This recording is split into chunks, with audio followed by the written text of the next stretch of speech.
와, 손님 어깨가 어서 오세요, 돌덩이처럼 손님. 뭉치셨네요. 원하시는 서비스를 젊으신 선택해 분이 주세요. 일을 너무 무리해서 하셨나? 음, 거기, 거긴 제가 좀 너무 세게 눌렀나요?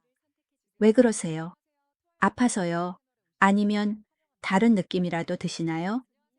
지금 손님 숨소리가 얼마나 위험하게 들리는지 아세요? 다른 곳도 뭉친 데가 없는지 한번 볼게요. 7월의 차가운 빗줄기가 유리창을 미친 듯이 때리고 있었지만 고작 몇 평 남짓한 이 비좁은 마사지실 안은 숨이 막힐 정도로 뜨거웠다. 평소라면 큰 수건으로 조심스럽게 가렸겠지만 지금 내 맨다리는 몽환적인 붉은 조명 아래 적나라하게 드러나 있었다. 하지만 전혀 춥지 않았다. 어떻게 추울 수 있겠는가?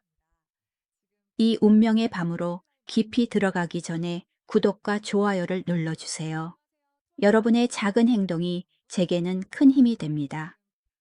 이 이야기를 어디서 듣고 계신지 댓글로 남겨주시면 한 분 한 분께 인사를 전하고 싶습니다. 그날 무거운 철문을 열었을 때 코를 찌르던 그 냄새를 나는 아직도 잊을 수 없다. 싸구려, 라벤더 오일 냄새 지하실, 특유의 퀴퀴한 곰팡이 냄새, 그리고 그 잡다한 냄새들 사이로 피어오르던 가슴 아플 정도로 익숙한 분 냄새. 그것은 3년 전 장례식장 내 인생 최고의 친구였던 민규의 장례식에서 맡았던 바로 그 향기였다. 운명은 참으로 짓궂은, 장난 아니 더 정확히 말하면 치명적이고 달콤한 덫이었다. 친구를 영원한 세상으로 떠나보낸 후 빈자리를 채우려 술독에 빠져 살던 날들이었다. 취기가 도는 와중에 우연히 인터넷에서 본 월월 아로마 테라피 케어라는 광고 문구, 그리고 얼굴에 반을 가렸지만 그 눈매가 너무나 익숙해서 소름이 끼쳤다. 나는 홀린 듯이 예약을 했다. 긴가민가 했다. 아니, 솔직히 말하자면 확인하고 싶었다. 과연 그녀일까? 지영 내 친구의 고상하고 슬프도록 아름다웠던 어머니, 그 고귀한 부인이 정말 이런 사회 밑바닥의 어두운 곳에서 낯선 남자들의 몸을 주무르고 있단 말인가? 어서 오세요, 손님. 예약하셨나요? 현관에 미닫이 문이 열리고 그 여자가 나타난 순간 내 심장은 발밑으로 떨어져 산산조각이 났다. 의심할 여지가 없었다. 바로 그녀였다. 하지만 3년 전 상복을 입고 아들의 영정 사진 옆에서 오열하던 어머니의 모습은 사라져 있었다. 대신 그곳에는 몸에 굴곡이 드러나는 짧은 유니폼을 입고 세월의 흔적을 감추려 짙게 화장한 여자가 있었다. 세월이 흘러도 그 청초한 이목구비는 여전했지만 눈가에는 먹고 살기 위한 고단함과 기묘한 경계심, 그리고 묘한 교태가 서려 있었다. 나는 황급히 캡모자를 눌러쓰고 마스크를 올려 얼굴을 가렸다. 다행히 어두운 조명 탓인지 아니면 3년이라는 세월 동안 내 얼굴이 많이 상한 탓인지 그녀는 아들의 절친이 바로 눈앞에 있다는 사실을 전혀 눈치채지 못했다. 네, 7시에 예약하신 분이시죠. 목소리가 참 좋으시네요. 아주 남자다워요. 이쪽으로 오세요. 신발은 그냥 두시면 제가 정리해 드릴게요. 그녀는 부드럽게 내 손을 잡고 이끌었다. 그 손끝은 불처럼 뜨거워 내 등줄기를 타고 전율이 흐르게 했다. 가장 헛된 꿈속에서조차 친구의 어머니와 이런 싸구려 방식으로 손을 잡게 될 줄은 상상도 못했다. 안내받은 방은 싱글 침대 하나와 작은 사물함만 겨우 들어갈 정도로 비좁았다. 몽환적인 붉은 조명 아래서 일회용 종이 팬티를 건네는 그녀의 손이 미세하게 떨리는 것을 나는 놓치지 않았다. 편하게 옷 갈아입으시고 엎드려 계세요. 밖에서 잠시 기다릴게요. 문이 닫히며 현실 세계와 단절되었다. 나는 벽에 걸린 작은 거울 속에 비친 내 일그러진 모습을 멍하니 바라보았다. 내가 지금 무슨 미친 짓을 하고 있는 거지? 지금이라도 문을 열고 무릎을 꿇으며 아주머니, 저 민규 친구예요. 왜 이런 곳에 계세요? 라고 해야 할까? 아니면 옷을 입고 당장 도망쳐야 할까? 수만 가지 도덕적 잣대와 이성이 머릿속에서 전쟁을 벌였다. 하지만 내 몸은 그 모든 것을 배신했다. 이 기이한 상황이 주는 죄책감과 금단의 자극에 몸은 격렬하게 반응하고 있었다. 죽은 친구의 어머니, 내가 멀리서 남몰래 동경했던 여인, 이제 그녀에게 내 몸을 맡겨야 한다는 그 적나라한 사실이 말로 표현할 수 없는 어두운 욕망을 불러일으켰다. 결국 나는 모든 것을 벗어던지고 차가운 인조 가죽 침대 위에 엎드려 운명의 판결을 기다렸다. 잠시 후 달그락거리는 소리와 함께 그녀가 짙은 오일 향을 풍기며 들어왔다. 다 되셨어요? 오늘 비가 와서 많이 춥죠? 몸이 꽁꽁 얼었겠네. 제가 따뜻하게 녹여드릴게요. 그녀는 내 몸 위에 뜨거운 수건을 덮었다. 그리고 수건 위로 손바닥을 지그시 눌렀다. 눌렀다가 떼었다가. 부드러운 체중을 실어 누르는 그 동작은 상상했던 것보다 훨씬 노련하고 도발적이었다. 친구의 어머니라는 생각에 잔뜩 긴장해 있던 내 몸은 그녀의 손길 몇 번에 금세 흐물흐물 녹아내렸다. 어머나, 등이 참 넓으시네요. 이렇게 젊으신데 무슨 일을 하시길래 근육이 이렇게 뭉치셨을까 안쓰러워라. 수건이 걷히자 차가운 공기가 등줄기를 스쳐 소름이 돋았지만 곧바로 뜨거운 오일이 부어지며 맨등 위로 흘러내렸다. 그녀의 두 손은 망설임 없이 내 목덜미에서 척추를 타고 내려와 예민한 허리 부근까지 미끄러져 내려갔다. 나는 숨을 죽이고 입술을 깨물었다. 이건 단순한 치료 마사지가 아니었다.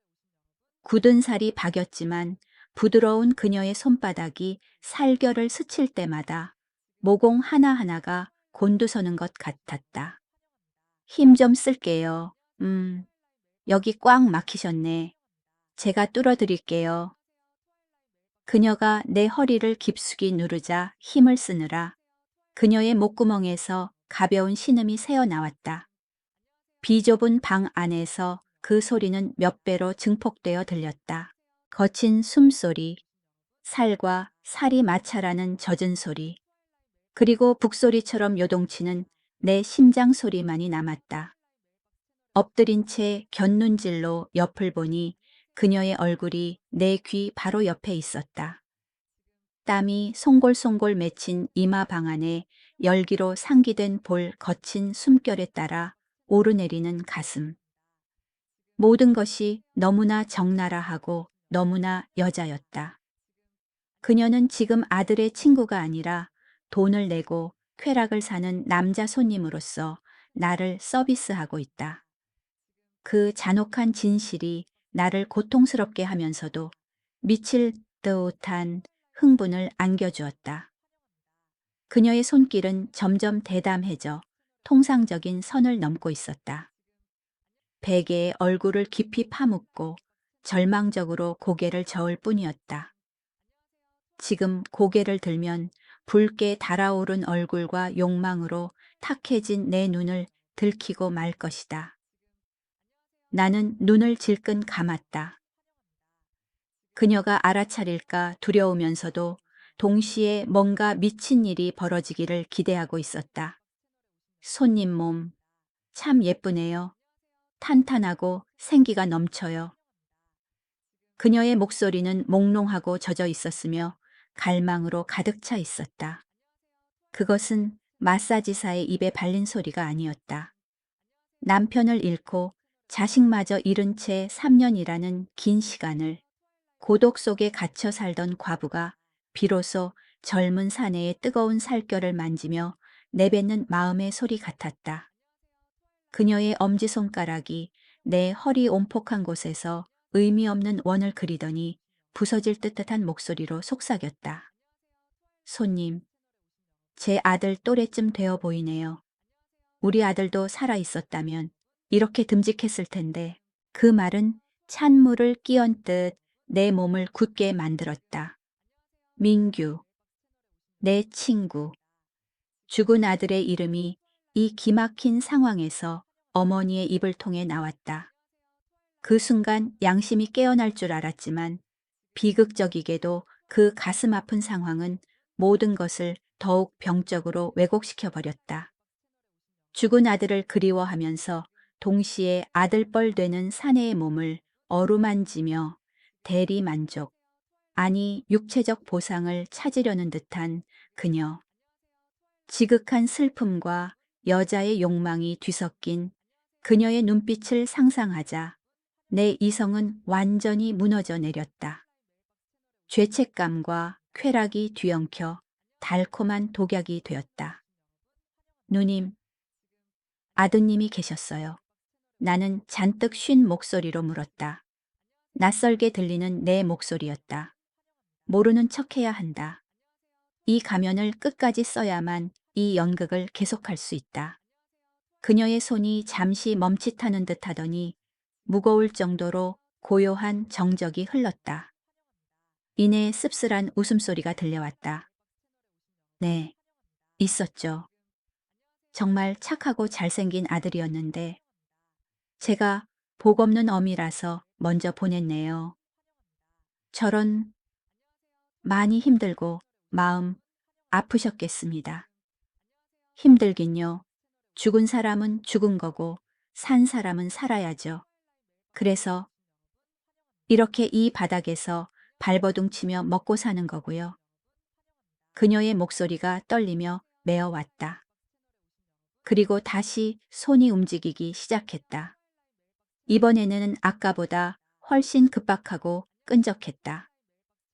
가슴 속에 시린 고독을 달래려는 듯 혹은 눈앞에 살아 숨쉬는 사내의 온기를 갈구하듯 그녀는 상체를 숙여 내 몸 구석구석을 훑으며 자신의 뜨거운 천을 나누었다.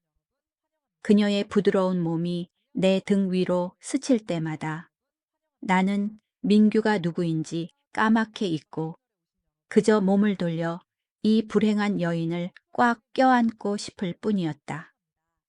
어느덧 60분 코스가 끝나가고 있었다. 벽시계의 초침 소리가 끝을 알렸다. 하지만 나는 이렇게 끝내고 싶지 않았다. 그리고 보아하니 그녀도 마찬가지인 듯했다. 그녀는 마지막 스트레칭을 해주겠다며 내 몸 위로 완전히 올라탔다. 얇은 유니폼 너머로 그녀의 무게와 부드러운 감촉이 내 허리를 짓누르는 것이 고스란히 느껴졌다. 그녀의 숨소리가 거칠어졌다. 손님, 그녀가 고개를 숙여 내 귓가에 입술이 닿을 듯 말듯 속삭였다. 건조한 소리는 이렇게 선언하는 듯 했다. 이제부터 진짜 게임이 시작된다고. 욕망과 고독만이 타오르는 어두운 방 안에서 나는 마른 침을 삼켰다. 목이 바짝 타들어갔다. 서비스. 라니요? 글쎄요. 손님이 원하시는 건 뭐든지요. 손님이 좋다면, 그리고 비밀만 지켜주신다면. 그녀의 손이 내 어깨를 잡고 힘을 주어 내 몸을 뒤집으려 했다. 운명의 순간이 다가오고 있었다. 조명 아래 내 얼굴을 그리고 내 몸의 가장 은밀하고 추악한 반응을 그녀가 보게 될 순간이었다. 나는 눈을 감고 그녀가 미는 힘에 몸을 맡겼다. 민규야, 용서해라. 정말 미안하다. 내가 개자식인 거 알아. 하지만 나도 남자고. 네, 어머니. 오늘 밤은 너무나 여자구나. 나는 천천히 아주 천천히 몸을 돌려 얼룩진 천장을 멍하니 바라보았다. 희미한 어둠 속에서 지영의 눈이 기이하게 번뜩였다. 나를 내려다보는 내 영혼 깊은 곳을 꿰뚫어보는 그 눈빛은 분명 몇 년 전 아들을 잃고 슬퍼하던 어머니의 눈이 아니었다. 그것은 굶주린 상처 입은 짐승의 눈 아니, 더 정확히 말하면 지독한 고독의 밑바닥에 잠겨버린 여자의 눈이었다. 도발적인 미소가 번졌다. 어머나, 우리 손님, 아주 건강하시네요. 그녀의 손이 천천히, 아주 천천히 내 허리춤으로 내려왔다. 손을 쳐내야 할까?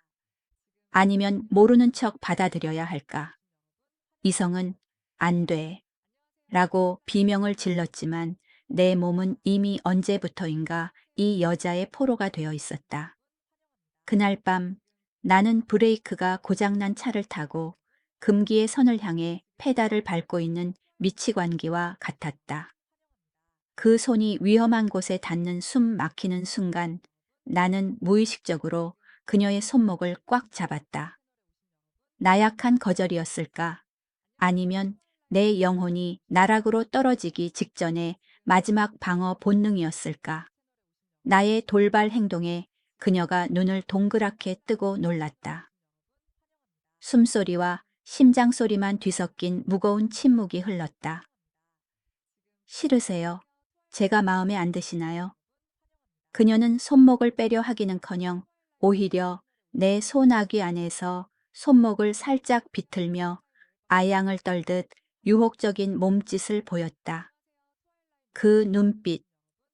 3년 전에는 가장 불경한 꿈속에서조차 친구 어머니의 얼굴에서 볼 수 있을 거라 상상조차 못했던 요염하고 적나라한 눈빛이었다. 나는 목이 타들어가 억지로 목소리를 짜냈다. 아니요, 그런 게 아니라 오늘은 제가 좀 피곤해서요. 거짓말이었다. 사실은 미치도록 원하고 있었다.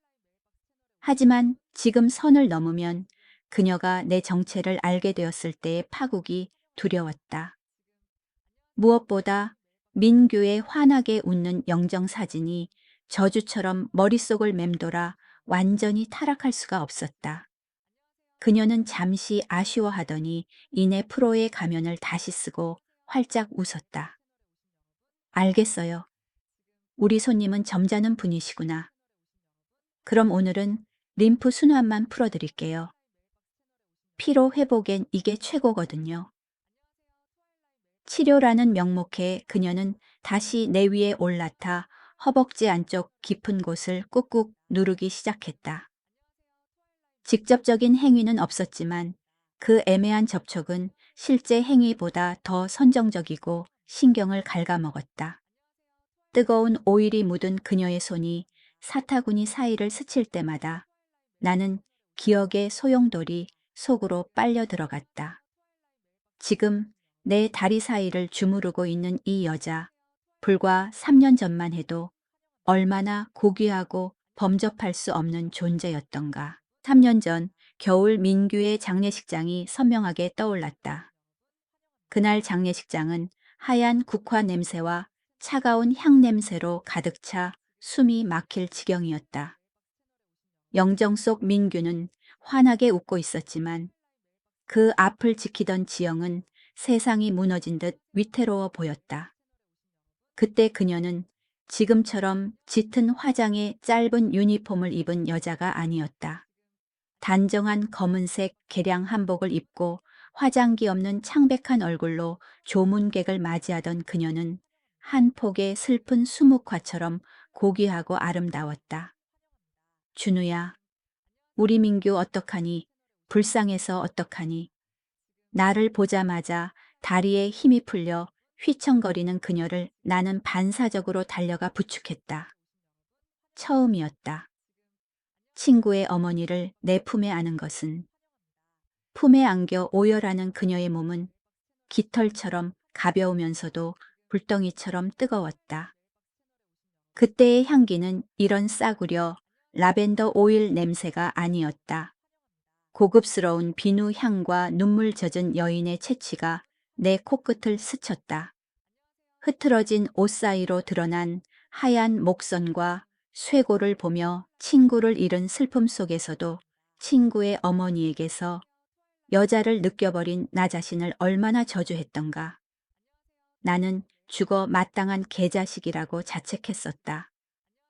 그런데 여기 뭉친 것 좀 봐. 시원하죠? 속삭임이 나를 현실로 끌고 왔다.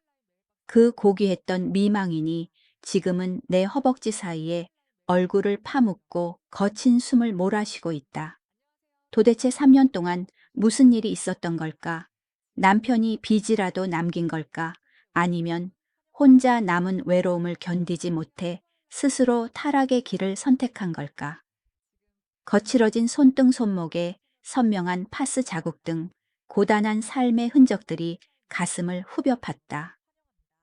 연민 분노, 그리고 억누를 수 없는 정복욕이 뒤섞여 머리가 터질 것 같았다. 민규야, 내 어머니가 지금 이렇게 산다. 네가 알면 피눈물을 흘리겠지만 나는 비틀린 생각을 하고 말았다. 차라리 이게 낫다고. 그녀가 영원히 고고한 사모님으로 남았다면 나는 평생 올려다보기만 했을 것이다. 하지만 지금은 아니다. 돈 몇 푼이면 그녀는 나를 위해 봉사하고 내 비위를 맞추기 위해 무슨 짓이든 하는 여자가 되었다. 다 됐습니다. 오늘 서비스는 만족하셨는지 모르겠네요. 어느새 90분이 훌쩍 지나 있었다.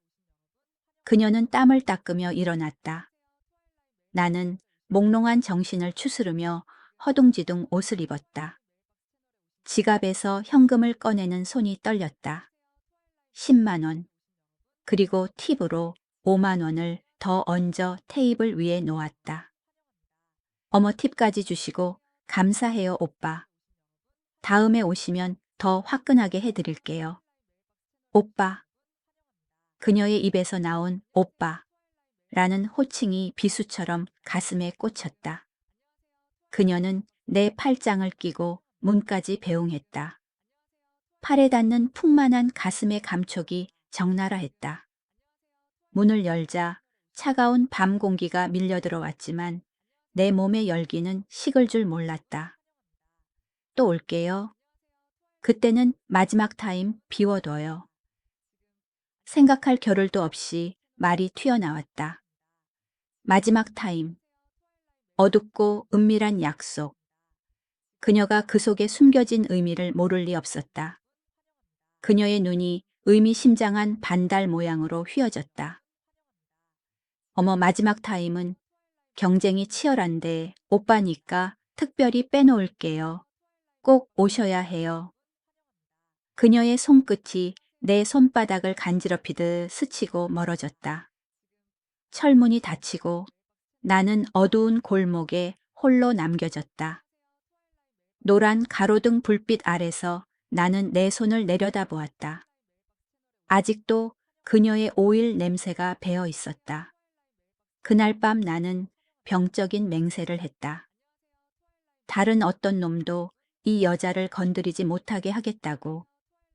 친구에 대한 마지막 의리라고 스스로를 속였지만 사실 그것은 나를 태우고 있는 뒤틀린 욕망을 채우기 위한 유일한 방법이었다. 나는 핸드폰을 꺼내 그녀의 번호를 저장했다. 이름은 지영. 이제 그녀는 내 친구의 어머니가 아니라 내가 돈으로 샀고 앞으로 온전히 소유하게 될 여자였다. 하지만 그때는 몰랐다. 내가 열려는 판도라의 상자에 얼마나 끔찍하고 달콤한 독약이 들어있는지. 그날 이후 나는 귀신 들린 사람 같았다. 일을 하든 점심을 먹든 그 싸구려 라벤더 오일 냄새가 코끝을 스쳤다. 오늘은 가지 말자. 이건 미친 짓이야. 수백 번 다짐했지만 어둠이 내리면 내 발길은 무의식적으로 그 허름한 골목을 향하고 있었다. 마치 마약 같았다. 낮에는 번듯한 회사원 이준우지만 밤이 되면 친구 어머니의 비밀스러운 방을 찾는 단골 손님 오빠가 되었다. 어서 와요, 오빠. 오늘 왜 이렇게 늦었어? 안 오는 줄 알았잖아. 이제 나를 보면 그녀는 주인 방위는 강아지처럼 달려 나왔다. 경계심은 사라지고 절박한 애교만 남았다. 3년 전 내 이름을 부르며 울던 그 고상한 목소리가 오빠 보고 싶었어 라고 속삭일 때면 짜릿한 쾌감이 온몸을 마비시켰다. 그녀는 나를 침대로 밀었다. 오빠 여기 뭉쳤네. 그녀의 손가락이 척추를 타고 꼬리뼈 바로 위까지 내려와 꾹 눌렀다. 오빠는 반응이 솔직해서 너무 귀여워. 그녀는 몸을 숙여 내 귀에 유혹의 말을 속삭였다. 나 요새 너무 외로워. 집에 가면 아무도 없고 말동무라곤 오빠밖에 없어. 그러니까 오빠가 나 책임져야 해. 딴 데 가서 돈 쓰지 말고. 그녀의 목소리에는 진심 어린 고독이 배어 있었다. 그 연약함이 나의 폭력적인 보호 본능을 자극했다. 걱정 마요. 딴 데 안 가. 진짜 약속한 거다. 그녀가 새끼손가락을 내밀었다. 우리는 손가락을 걸었다. 그 순간 그녀가 갑자기 내 손을 확 끌어당겨 자신의 가슴 위에 얹었다. 그럼 약속 기념으로 오늘은 앞판도 해줄게. 앞판이라니. 내가 반응하기도 전에 그녀는 억지로 내고 돌아가려는데 지영이 내 옷소매를 잡았다. 오빠밖에 비 많이 오는데 차 한 잔만 하고 가. 급한 일 없잖아. 그녀의 눈가는 젖어 있었고 뼈에 사무치는 고독의 공포가 담겨 있었다. 나는 자리에 앉았다. 그녀는 커피를 타와서 무릎이 닿을 정도로 가까이 의자를 끌어당겨 앉았다. 혼자 사신 지 오래됐어요. 조심스럽게 물었다. 오래됐지. 복 없는 년이라. 남편 일찍 보내고 하나뿐인 아들도 3년 전에 떠나보냈어. 그녀는 담담하게 말했지만 주먹 쥔 손마디가 하얗게 질려 있었다. 처음엔 따라 죽고 싶었는데 또 배는 고프고 잠은 오더라. 나 참 독한 년이지. 그녀는 자조적으로 웃으며 내 허벅지에 손을 올렸다. 근데 요새는 외로움이 더 무서워. 누가 옆에 있어 줬으면 좋겠는데 이 나이 먹고 누가 날 거들떠나 보겠어. 그녀의 시선이 갈망하듯 나를 파고들었다. 알 수 없는 분노가 치밀어 올랐다. 내가 숭배했던 민규의 어머니가 고작 낯선 사내 앞에서 이렇게 약해지다니. 하지만 욕망이 그 틈을 비집고 들어왔다. 지영 씨가 어때서요? 아직 충분히 예쁘고 매력적인데. 입 밖으로 나온 말은 유혹이었다. 그녀는 얼굴을 붉히며 소녀처럼 수줍게 웃었다. 어머 고마워요, 오빠. 남자한테 그런 말 듣는 거 정말 오랜만이야. 그녀는 내 손을 자신의 볼에 대고 온기를 즐겼다. 오빠 손 참 따뜻하다. 우리 아들 손도 이랬는데.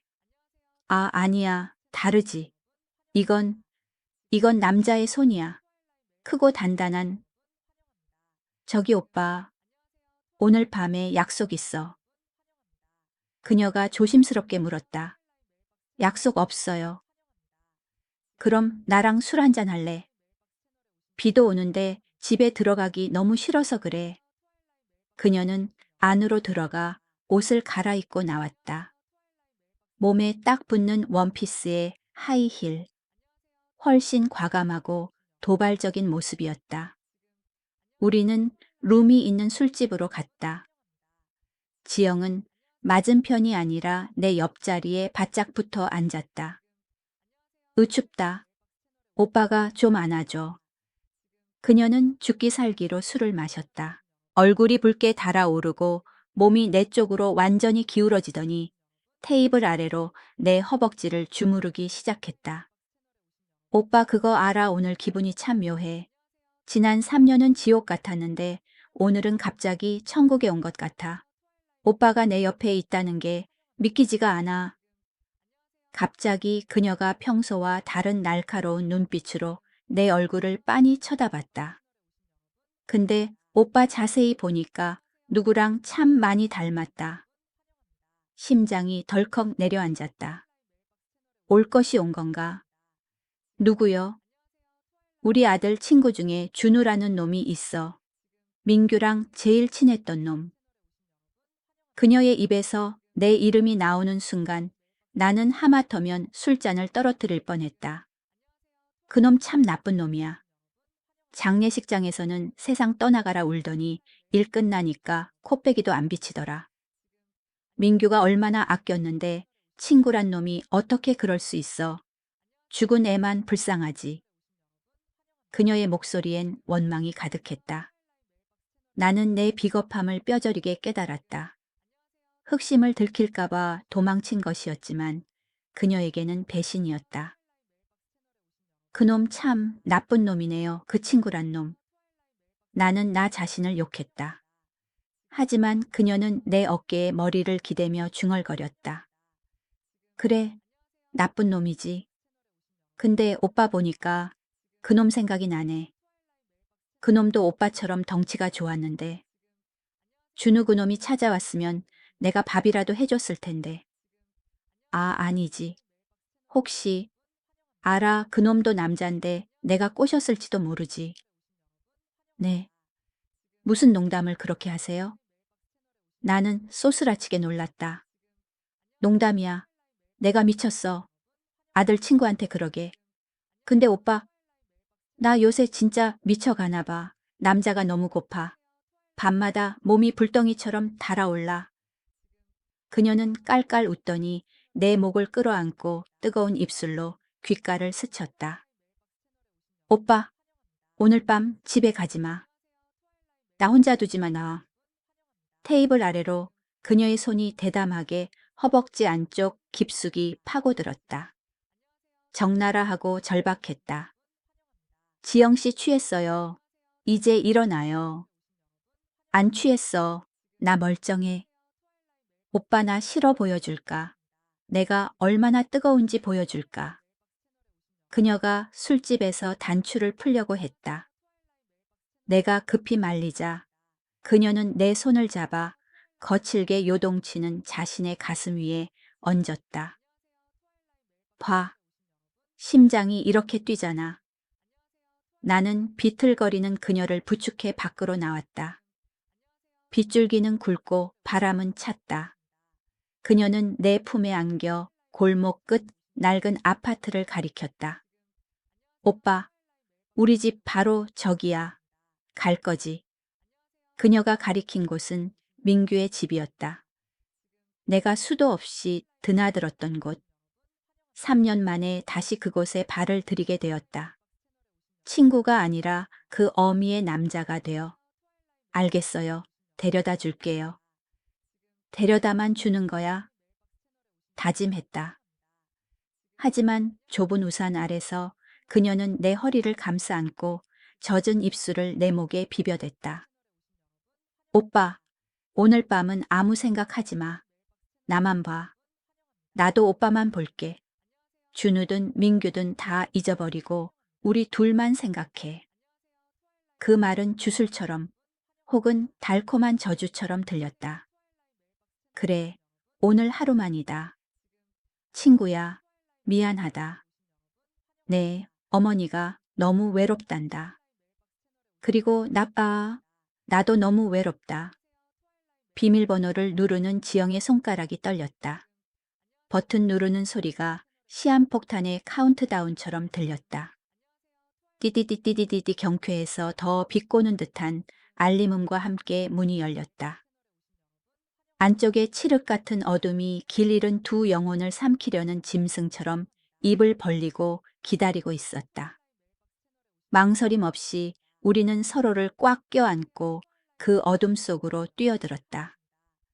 등 뒤에서 쾅 하고 닫히는 문소리가 인생의 한 챕터가 끝났음을 알리는 판결 소리처럼 건조하게 울렸다. 되돌릴 기회는 완전히 사라졌다. 자동 잠금 장치가 잠기는 소리가 적막한 공간에서 유난히 크게 들렸다.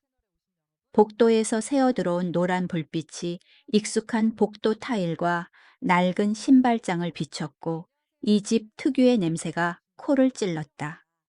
이곳은 내가 제 집처럼 드나들던 거실 3년 전 민규와 뒹굴며 웃고 떠들던 바로 그곳이었다. 모든 것이 그대로였다. 변한 것은 단 하나. 지금 내 옆에 서 있는 사람, 내 품에서 거친 숨을 몰아쉬고 있는 사람은 절친한 친구가 아니라 그 친구의 어머니라는 사실. 그리고 무엇보다 끔찍한 것은 우리가 바로 이곳에서 서로를 미치도록 갈망하고 있다는 사실이었다. 오빠 뭐해 안 들어오고. 지영은 하이힐을 아무렇게나 벗어던지고 비틀거리는 걸음으로 거실로 들어갔다. 흠뻑 젖은 원피스에서 빗물이 뚝뚝 떨어져 마룻바닥을 눈물 자국처럼 얼룩지게 했다. 나는 최면에 걸린 듯 그녀를 따라 들어갔지만 내 눈은 주인을 배신하고 방 한구석에 고정되었다.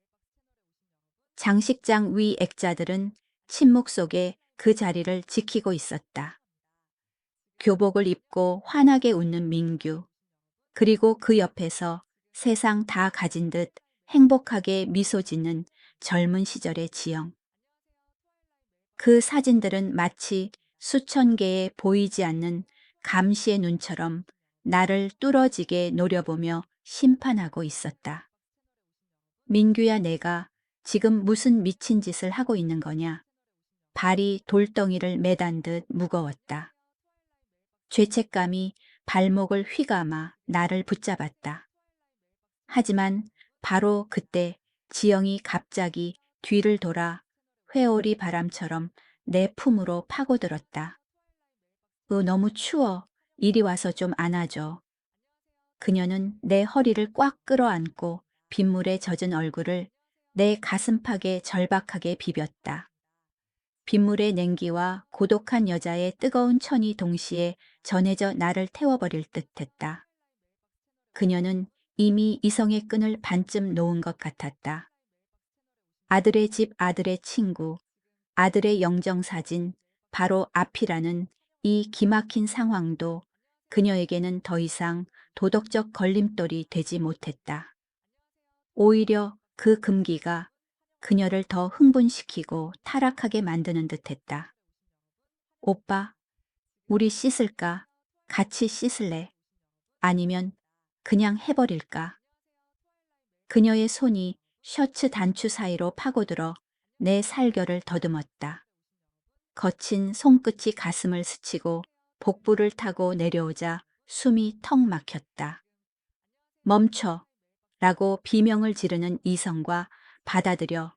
라고 으르렁거리는 본능 사이에서 처절한 전쟁이 벌어지고 있었다. 지영 씨, 잠깐만요.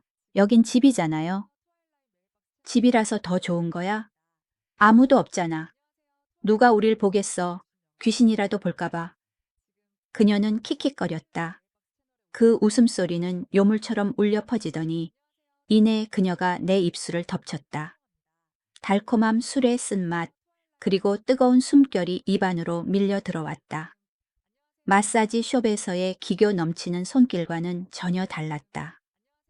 굶주린 짐승처럼 거칠고 야성적인 키스였다. 그 강렬함에 나는 뒷걸음질치다 소파에 걸죠. 응, 남편 죽고 자식 죽은 거 다 잊어버리고 그냥 여자 박지영을 한 번만 안아줘.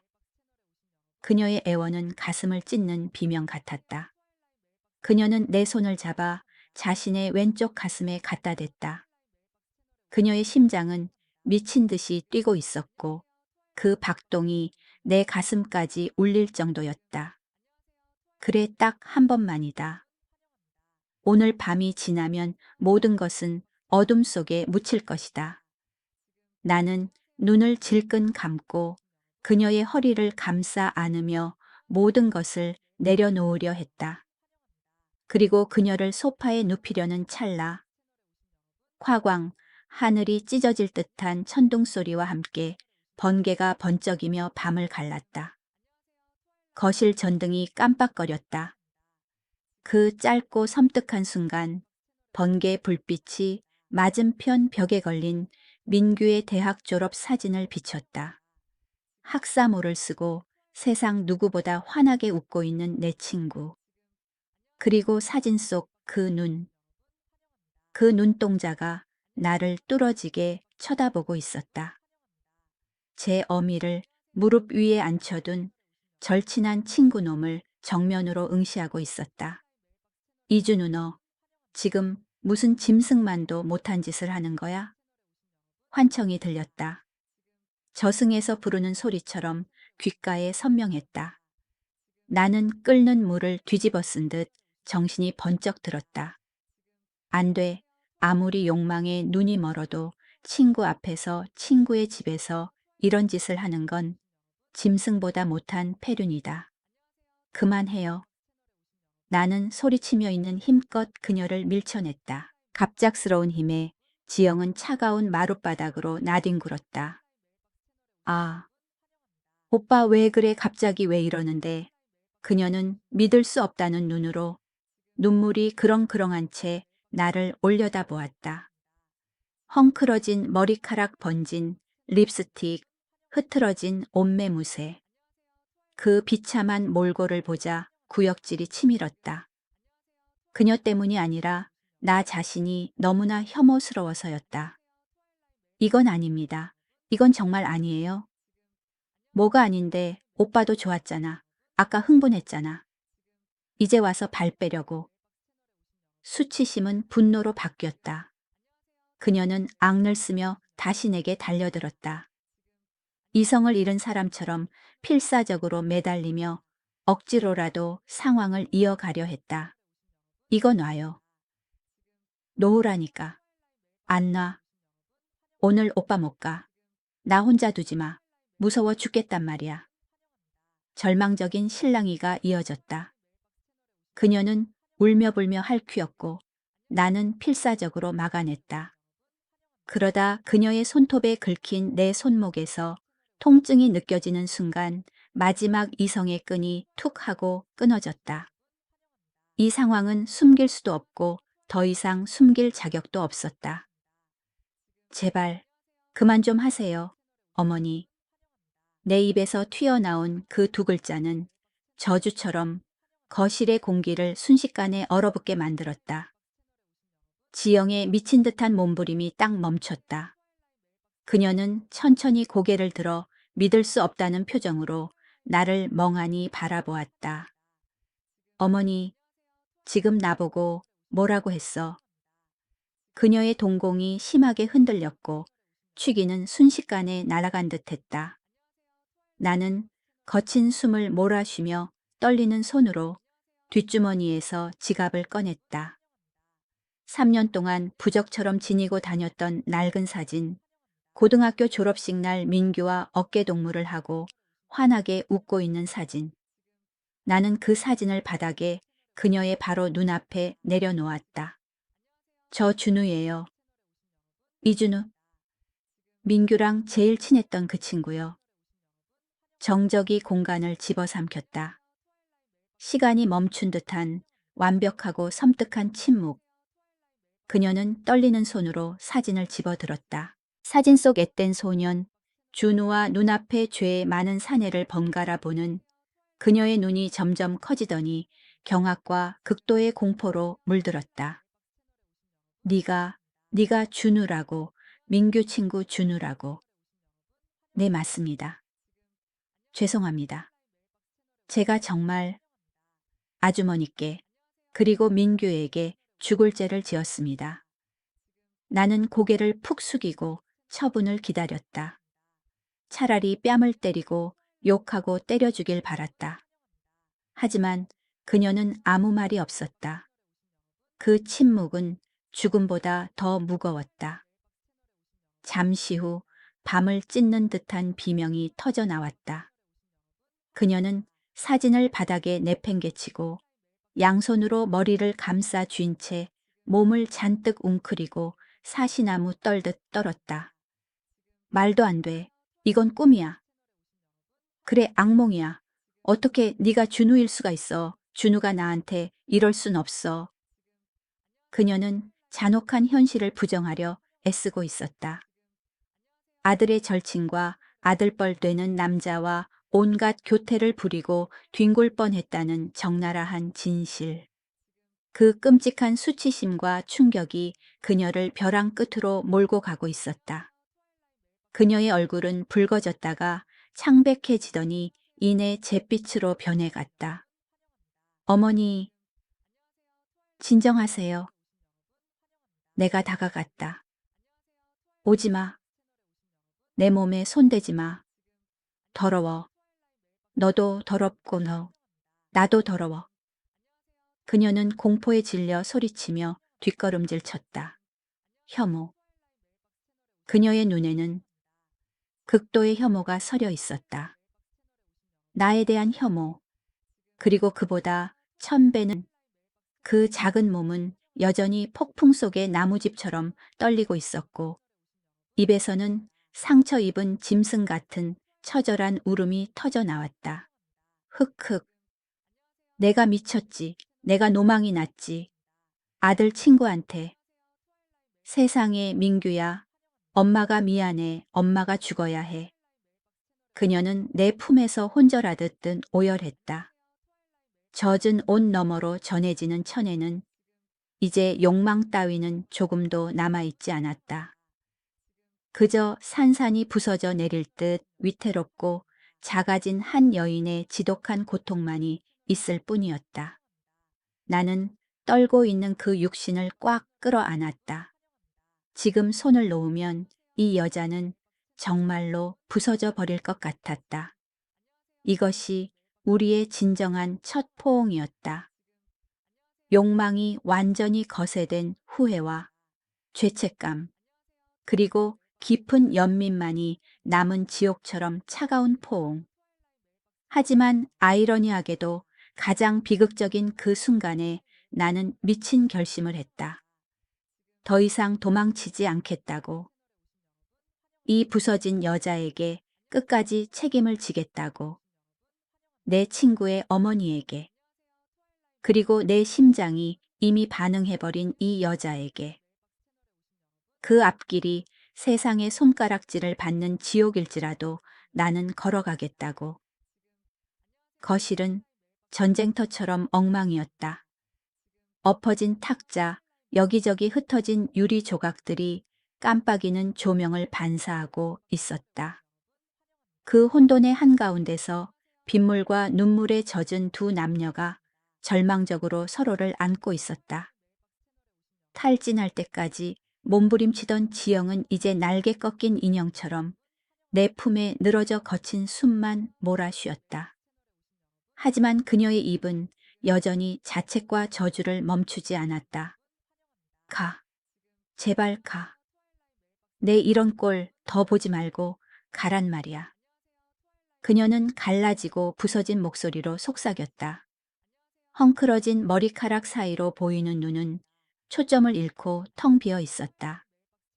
방금 전 나를 도발하던 위험하고 매혹적인 여자는 온데간데 없었다. 천연 같은 죄책감에 난도질당에 늙고 초라해진 어머니만이 남아 있었다. 그녀는 떨리는 손으로 흐트러진 옷자락을 끌어당겨 몸을 가렸다. 마치 자신의 존재 자체가 감춰야 할 흉기라도 되는 것처럼. 내가 미쳤어. 외로움에 눈이 멀어서. 아들이 하늘에서 보고 있는데 감히 그 제일 친한 친구를 이 구렁텅이로 끌어들이다니. 내가 사람이야. 난 짐승이야. 그녀는 다시 흐느끼며 힘없는 주먹으로 마룻바닥을 쾅쾅 내리쳤다. 쿵쿵. 그 소리는 아프지 않았지만 내 심장을 직접 때리는 듯 1000배 만배 더 고통스러웠다. 나는 자해하듯 바닥을 치는 그녀의 손을 낚아채 내 왼쪽 가슴에 꽉 눌렀다. 그리고 공포에 질린 그 눈을 똑바로 바라보며 단호하게 말했다. 어머니, 아니, 지영 씨, 내 말 똑바로 들어요. 듣기 싫어. 어머니라고 부르지 마. 그 소리 들으면 죽고 싶단 말이야. 그녀는 귀를 막으며 고개를 저었다. 나는 그녀의 손을 떼어내고 사시나무 떨듯 떠는 앙상한 어깨를 꽉 잡았다. 지금 물러서면 우리는 영영 끝이다. 아니, 그녀는 정말 죽음을 택할지도 모른다. 나는 깊은 숨을 들이마시고 3년 동안 가슴 밑바닥에 묻어두었던 용기와 진심을 꺼냈다. 3년 전 장례식 때 기억나요. 다들 민규를 위해 울 때에 솔직히 제가 걱정했던 건 민규가 아니라 당신이었어요. 아니, 그때 제 눈에는 당신밖에 안 보였어요. 갑작스러운 고백에 그녀의 눈동자가 심하게 흔들렸다. 그녀가 숨을 틈도 주지 않고 나는 계속했다. 쓰러질 듯한 당신을 부축해 드렸을 때 느꼈던 그 청아 향기. 그날 이후로 단 하루도 잊은 적 없어요. 친구 장례식에서 친구 엄마에게 흑심을 품은 쓰레기라고 욕해도 좋아요. 하지만 그게 제 진심입니다. 거짓말, 위로하려고 이 늙은 여자가 불쌍해서 그냥 하는 소리잖아. 불쌍해서요. 동정심 때문에 제가 3년 동안 죄책감에 시달리면서도 당신 주변을 맴돌았겠어요? 동정심 때문에 오늘 밤 이 비를 뚫고 미친 듯이 달려왔겠어요? 내 목소리가 점점 커져 거실을 울렸다. 뜨겁고 벅찬 무언가가 가슴에서 치밀어 올랐다. 오늘 저는 민규 친구 자격으로 온 게 아니에요. 한 남자로 온 겁니다. 지영이라는 여자가 보고 싶어서 그 여자가 다른 놈들에게 웃음을 파는 게 죽기보다 싫어서 질투에 눈이 멀어서 온 겁니다. 지영 씨. 그 호칭은 거실의 공기를 완전히 바꿔놓았다. 그녀는 입을 벌린 채 멍하니 나를 바라보았다. 태어나서 처음으로 자신의 이름이 그렇게 소중하게 불리는 것을 들은 사람처럼 얼룩진 얼굴 위로 놀라움과 혼란, 그리고 알 수 없는 설렘이 스쳐 지나갔다. 너 지금 뭐라고 했어? 민규 엄마, 민규 친구. 그런 호칭 다 갖다 버려요. 하늘에 있는 민규도 알 거예요. 자기 엄마가 이렇게 외로움과 수치 속에 말라 죽어가는 걸 절대 원치 않을 거라고요. 죽은 사람은 죽은 거고 산 사람은 살아야죠.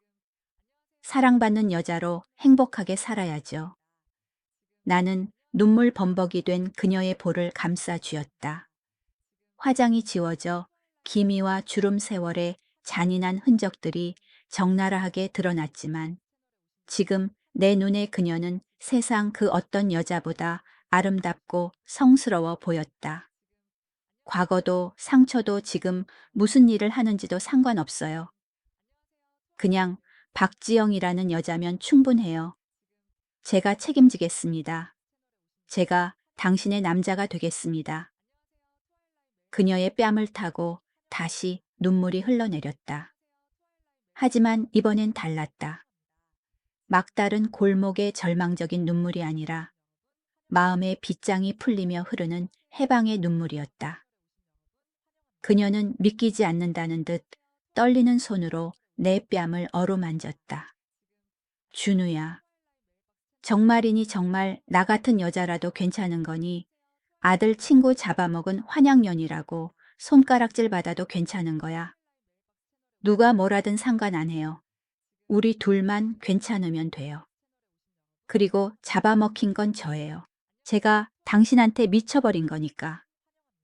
나의 서툰 진심이 담긴 농담에 울고 있던 그녀가 픽 하고 웃음을 터뜨렸다.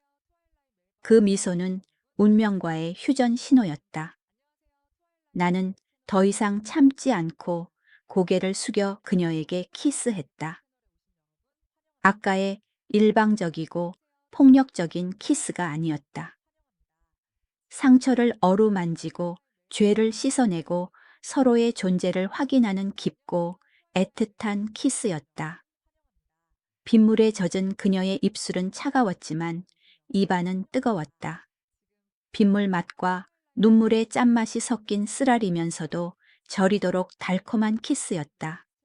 사랑해 준우야, 사랑해. 입술이 떨어지지 않은 채 그녀가 부서지는 사랑의 말을 중얼거렸다. 그 고백은 마지막 남은 이성의 끈을 끊어 놓았다. 나는 그녀를 번쩍 안아들었다. 그녀는 깜짝 놀라 내 어깨를 잡았지만 이내 힘을 빼고 모든 것을 맡겼다. 나는 그녀를 안고 안방으로 향했다. 민규의 방에서 멀리 떨어진 곳. 과거에 심판하는 눈빛이 닿지 않는 곳. 오직 나와 그녀 남자와 여자만이 존재하는 곳으로. 낡은 침대에 그녀를 눕히자 스프링이 삐걱거리는 소리를 냈다. 어둠 속에서 끈 나시 아래 드러난 그녀의 살결이 희미하게 빛났다. 나는 그녀의 이마에 눈의 콧날에 그리고 입술에 성스러운 맹세의 의식처럼 입을 맞췄다. 불 끄지 마. 내가 스탠드를 끄려 하자 그녀가 내 손을 잡으며 간곡히 말했다. 내 모습 다 봐줘. 늙고 추한 몸이지만 네가 날 사랑한다면 나도 더 이상 숨기지 않을게. 이 흉터도 주름도 다 제 겁니다. 다 내 거야. 역주 문맥상 다 내 거야가 맞지만 남자의 대사로 처리하려면 다 제 겁니다. 가 맞음. 원문 타차 들라쳐 앉는 여자의 대사일 경우 다 내 거야, 남자의 대사일 경우 다 제 겁니다. 여기선 문맥상 여자의 말인 듯하여 다 내 거야로 번역함. 이 흉터도 주름도 다 내 거야. 그녀는 자신의 결점을 아니 폭풍 같은 삶이 남긴 훈장들을 내 눈앞에 활짝 열어 보였다. 긴 제왕절개 흉터 고된 노동으로 굳은 살 박인 발 삶의 무게로 처진 어깨. 나는 그 모든 흔적 위에 입을 맞추며 속삭였다. 아름다워요. 제 눈엔 20살 아가씨보다 당신이 훨씬 섹시하고 예뻐요. 위로하기 위한 거짓말이 아니었다. 그녀가 짊어온 삶의 무게가 그녀를 더욱 소중하고 갈망하게 만들었다. 우리는 서로의 이름을 부르며 세상이 그어놓은 금단의 선을 넘었다. 아니, 그 선을 지워버렸다. 죄책감은 구원으로 연민은 타오르는 사랑으로 변해 두 고독한 영혼을 집어삼켰다. 폭풍우가 지나가고 평온한 정막이 찾아왔다. 새벽녘 창밖에 빗소리도 잦아들었다. 그녀는 내 팔을 베고 누워 내 가슴에 의미 없는 원을 그리며 조용히 말했다. 꿈만 같아. 내일 아침에 눈 뜨면 네가 사라져 버릴까? 안 사라져요. 눈 뜨면 제일 먼저 보이는 게 저일 겁니다. 고마워. 정말 고마워. 나를 살려줘서, 나를 다시 여자로 만들어줘서. 그녀는 온기를 찾아 내 품으로 더 파고들었다. 나는 그녀의 머리카락을 쓸어 넘기며 천장을 바라보았다. 민규는 어딘가에서 보고 있을까 보고 있다면 당장이라도 뛰어내려와. 이 나쁜 친구놈의 멱살을 잡고 싶을까? 아니면 엄마가 드디어 행복을 찾은 모습을 보며 안도하고 있을까? 나는 마음속으로 친구에게 말을 걸었다. 민규야, 욕해도 좋고 때려도 좋다. 하지만 맹세컨대 내 어머니 손 절대 안 놓을 거야. 내가 네 목까지 아니 네 아버지 목까지 합쳐서 남은 평생 웃게 해줄게. 그러니까 눈 딱 감고 봐줘라. 다음 날 아침 눈부신 햇살이 창으로 쏟아져 들어와 나를 깨웠다. 3년 동안 어둠 속에 갇혀있던 여자의 방에도 드디어 빛이 가득 찼다. 내 팔을 베고 잠든 지영의 얼굴은 밤새 울어 퉁퉁 부었지만 표정만은 걱정 없는 아이처럼 평온했다. 준우야, 일어났어. 더 자지. 그녀는 눈을 비비며 내 품에 안겨 어리광을 부렸다. 손님이 아닌 준우야라고 부르는 목소리가 너무나 자연스러워 전생부터 부부였던 것 같은 착각이 들 정도였다. 지영 씨 일어나요. 오늘 할 일이 태산이에요. 할 일 무슨 일? 가게 정리하러 가야죠. 오늘부로 그 빌어먹을 마사지 숍 당장 때려치워요. 위약금이 얼마든 내가 다 낼 테니까 몸만 나와요. 아니 몸도 필요 없어. 그 유니폼 입은 꼴 1초도 더 보기 싫으니까. 나의 단호함에 그녀는 눈을 깜빡이더니 눈시울을 붉히며 순순히 고개를 끄덕였다. 응 알았어. 네 말대로 할게. 나도 지긋지긋했어. 우리는 그날 정오에 바로 가게를 정리하러 갔다.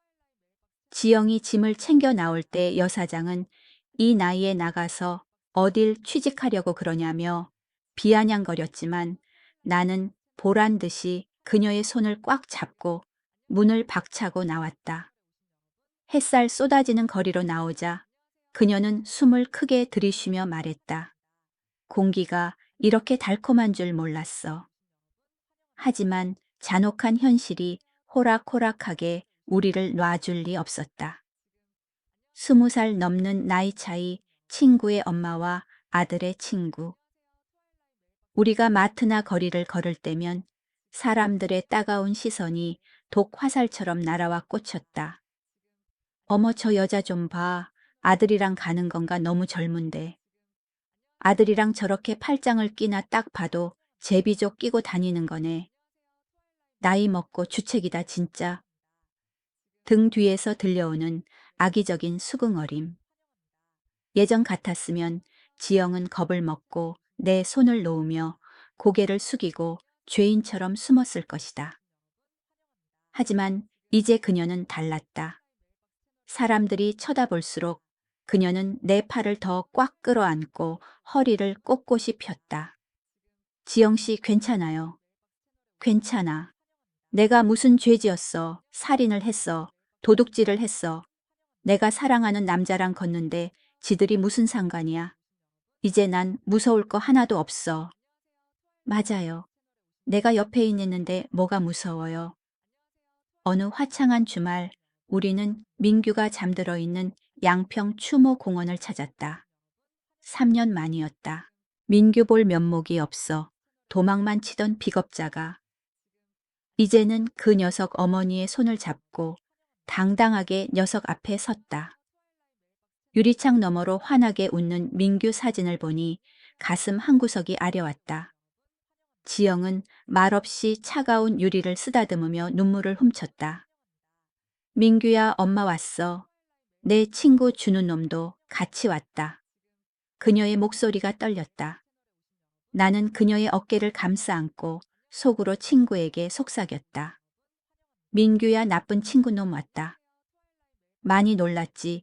네가 제일 사랑하는 어머니 가로채서 미안하다. 하지만 이 자식아 욕하지 마라. 나 없었으면 내 어머니 평생 외로움에 떨며 살았을 거야. 내 영혼을 걸고 맹세할게.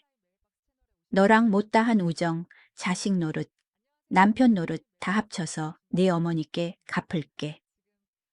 그러니까 질투하지 말고 우리 응원해줘라. 기분 탓일까? 사진 속 민규의 미소가 조금 더 환해진 것 같았다. 마치 야, 이 도둑놈아 우리 엄마 울리면 가만 안 둔다.